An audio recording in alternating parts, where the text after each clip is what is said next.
Looking to get bottom surgery? Stay tuned and we'll go through my consult with Dr. Devin O'Brien-Coon.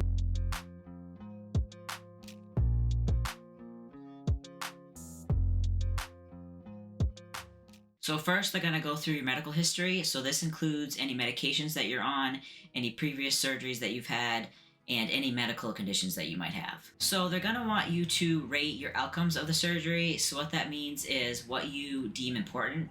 So they're going to do like a 1 through 4 scale, so 1 being the most important and 4 being the least important. So my outcomes were as follows. So number 1 is being stand to pee.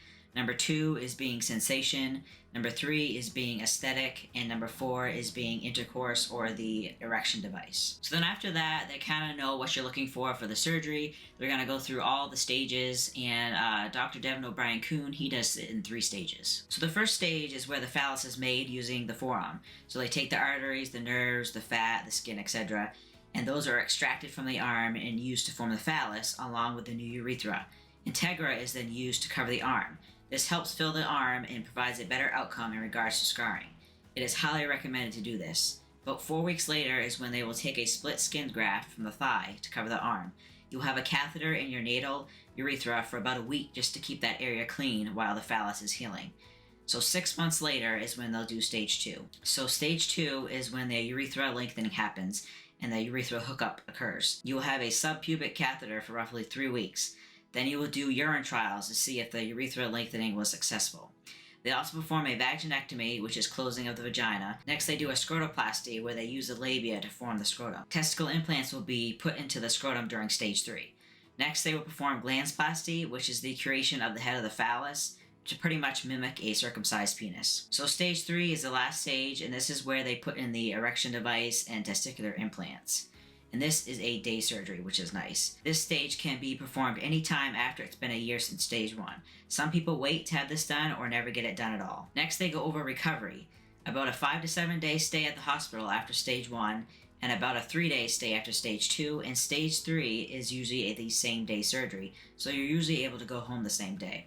If you live far away from the hospital, they recommend you stay close, like in a hotel or Airbnb, in case complications arise. So surprisingly, there's only a 6 weeks recovery time in between stages, which is really nice. And after that 6 weeks, as long as there's not any complications, you can start light activity. So most of stage 1 recovery is wound care. So there's going to be wound care of the phallus, the arm, and then the thigh. Another thing to know is make sure that you have a good support system for both to help you physically and mentally. So next we went over complications. The most common is after urethral lengthening, so that is stage 2.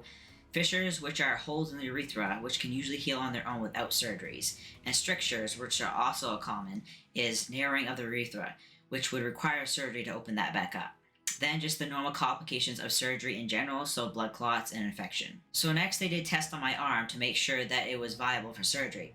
So first they measured my wrist and did a pinch test. This is making sure that the skin and fat can be wrapped around itself twice. Next, they measured the length of the forearm to determine phallus size. I'm going with the average size of 5 to 6 inches. A thing to note is your phallus will be the same length flaccid as it is erect, so be conscious of this when choosing a size. We are showers, not growers. Also, being a shorter trans guy, I didn't want anything that would be too big for my size. And I'm also a very active person. And also, the bigger the phallus, the more complications there are. Next, they test the artery, which is a test of the blood flow of the arm and pretty much how your artery lies in your arm, as this artery is what they will take out and put into the phallus for its own blood supply. So the last thing they went over is to check to see if I needed hair removal before surgery. As long as the space where the urethra is going to be made from is hair-free, you don't need hair removal before surgery. But if you want hair removal from your actual phallus, it's recommended to get that done before surgery if you want your insurance company to pay for it, as it has to be deemed necessary for surgery. So if you request it after surgery, they're unlikely to cover it. So most surgeon offices will have to get a pre-approval for surgery before they can actually book you. And the surgeon's office that I went to, the estimated time is about a year to year and a half. So if you guys have any questions about bottom surgery, you can DM me on Instagram. It's Brett_2515.